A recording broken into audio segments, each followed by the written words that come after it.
30वां अध्याय, देह गेह में आसक्त पुरुषों की अधोगति का वर्णन। कपिल देव जी कहते हैं, माता जी, जिस प्रकार वायु के द्वारा उड़ाया जाने वाला मेघ समूह उसके बल को नहीं जानता, उसी प्रकार यह जीव भी बलवान काल की प्रेरणा से भिन्न भिन्न अवस्थाओं तथा योनियों में भ्रमण करता रहता है, किंतु उसके प्रबल पराक्रम को नहीं जानता। जीव सुख की अभिलाषा से जिस जिस वस्तु को बड़े कष्ट से प्राप्त करता है, उसी उसी को भगवान काल विनष्ट कर देता है, जिसके लिए उसे बड़ा शोक होता है। इसका कारण यही है कि यह मंदमती जीव अपने इस नाशवान शरीर तथा उसके संबंधियों के घर, खेत और धन आदि को मोहवश नित्य मान लेता है। इस संसार में यह जीव जिस जिस योनि में जन्म लेता है, उसी उसी में आनंद मानने लगता है और उससे विरक्त नहीं होता। यह भगवान की माया से ऐसा मोहित हो रहा है कि कर्मवश नार की योनियों में जन्म लेने पर भी वहां के विष्ठा आदि भोगों में ही सुख मानने के कारण उसे भी छोड़ना नहीं चाहता। यह मूर्ख अपने शरीर, स्त्री, पुत्र, गृह, पशु, धन और बंधु बांधवों में अत्यंत आसक्त होकर उनके संबंध में नाना प्रकार के मनोरथ करता हुआ अपने को बड़ा भाग्यशाली समझता है।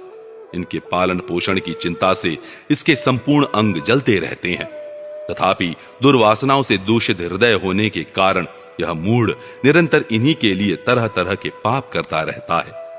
उल्टा स्त्रियों के द्वारा एकांत में संभोग आदि के समय प्रदर्शित करते हुए कपटपूर्ण प्रेम में तथा बालकों की मीठी मीठी बातों में मन और इंद्रियों के फंस जाने से गृहस्थ पुरुष घर के दुख प्रधान कपटपूर्ण कर्मों में लिप्त हो जाता है। उस समय बहुत सावधानी करने पर यदि उसे किसी दुख का प्रतिकार करने में सफलता मिल जाती है, तो उसे ही वह सुख सा मान लेता है। जहां तहां से भयंकर हिंसा वृत्ति के द्वारा धन संचय कर यह ऐसे लोगों का पोषण करता है जिनके पोषण से नरक में जाता है। स्वयं तो उनके खाने पीने से बचे हुए अन्न को ही खाकर रहता है। बार बार प्रयत्न करने पर भी जब इसकी कोई जीविका नहीं चलती, तो यह लोभवश अधीर हो जाने से दूसरे के धन की इच्छा करने लगता है। जब मंद भाग्य के कारण इसका कोई प्रयत्न नहीं चलता और यह मंद बुद्धि धनहीन होकर कुटुंब के भरण पोषण में असमर्थ हो जाता है, तब अत्यंत दीन और चिंतातुर होकर लंबी लंबी सांसें छोड़ने लगता है। इसे अपने पालन पोषण में असमर्थ देखकर वे स्त्री पुत्रादि इसका पहले के समान आदर नहीं करते। जैसे कृपण किसान बूढ़े बैल की उपेक्षा कर देते हैं, फिर भी इसे वैराग्य नहीं होता। जिन्हें उसने स्वयं पाला था, वे ही अब उसका पालन करते हैं। वृद्धावस्था के कारण इसका रूप बिगड़ जाता है, शरीर रोगी हो जाता है, अग्नि मंद पड़ जाती है, भोजन और पुरुषार्थ दोनों ही कम हो जाते हैं। वह मरणोन्मुख होकर घर में पड़ा रहता है और कुत्ते की भांति स्त्री पुत्रादि के अपमान पूर्वक दिए हुए टुकड़े खाकर जीवन निर्वाह करता है। मृत्यु का समय निकट आने पर वायु के उत्क्रमण से इसकी पुतलियां चढ़ जाती हैं। श्वास प्रश्वास की नलिकाएं कफ से रुक जाती हैं। खांसने और सांस लेने में भी इसे बड़ा कष्ट होता है तथा कफ बढ़ जाने के कारण कंठ में घुरघुराहट होने लगती है। यह अपने शोकातुर बंधु बांधवों से घिरा हुआ पड़ा रहता है और मृत्यु पाश के वशीभूत हो जाने से उनके बुलाने पर भी नहीं बोल सकता। इस प्रकार जो मूढ़ पुरुष इंद्रियों को न जीतकर निरंतर कुटुंब पोषण में ही लगा रहता है, वह रोते हुए स्वजनों के बीच अत्यंत वेदना से अचेत होकर मृत्यु को प्राप्त होता है। इस अवसर पर उसे लेने के लिए अति भयंकर और रोष युक्त नेत्रों वाले जो 2 यमदूत आते हैं, उन्हें देखकर वह भय के कारण मलमूत्र कर देता है। वे यमदूत उसे यातना देह में डाल देते हैं और फिर जिस प्रकार सिपाही किसी अपराधी को ले जाते हैं, उसी प्रकार उसके गले में रस्सी बांधकर बलात् यमलोक की लंबी यात्रा में उसे ले जाते हैं। उनकी घुड़कियों से उसका हृदय फटने और शरीर कांपने लगता है। मार्ग में उसे कुत्ते नोचते हैं। उस समय अपने पापों को याद करके वह व्याकुल हो उठता है। भूख प्यास उसे बेचैन कर देती है तथा घाम, दावानल और लुओं से वह तप जाता है। ऐसी अवस्था में जल और विश्राम स्थान से रहित उस तप्त बालुकामय मार्ग में जब उसे एक पग आगे बढ़ने की भी शक्ति नहीं रहती, यमदूत उसकी पीठ पर कोड़े बरसाते हैं। तब बड़े कष्ट से उसे चलना ही पड़ता है। वह जहां तहां थक कर गिर जाता है, मूर्छा आ जाती है। चेतना आने पर फिर उठता है।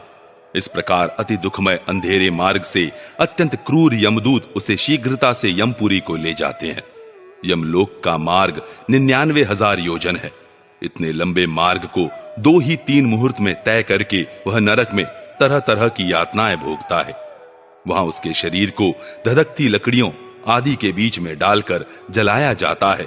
कहीं स्वयं और दूसरों के द्वारा काट काट कर उसे अपना ही मांस खिलाया जाता है। यमपुरी के कुत्तों अथवा गिद्धों द्वारा जीते जी उसकी आंतें खींची जाती हैं। सांप, बिच्छू और डांस आदि डसने वाले तथा डंक मारने वाले जीवों से शरीर को पीड़ा पहुंचाई जाती है।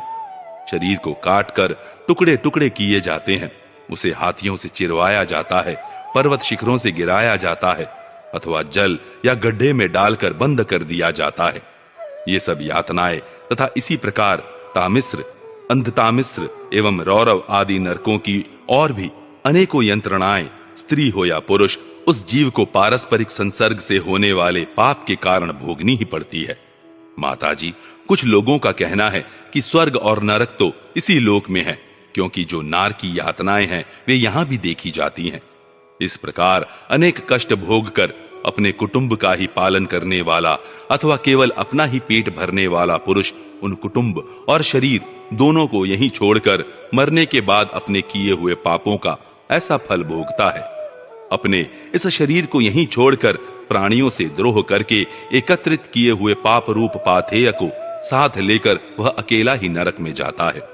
मनुष्य अपने कुटुंब का पेट पालने में जो अन्याय करता है उसका दैव विहित कुफल वह नरक में जाकर भोगता है।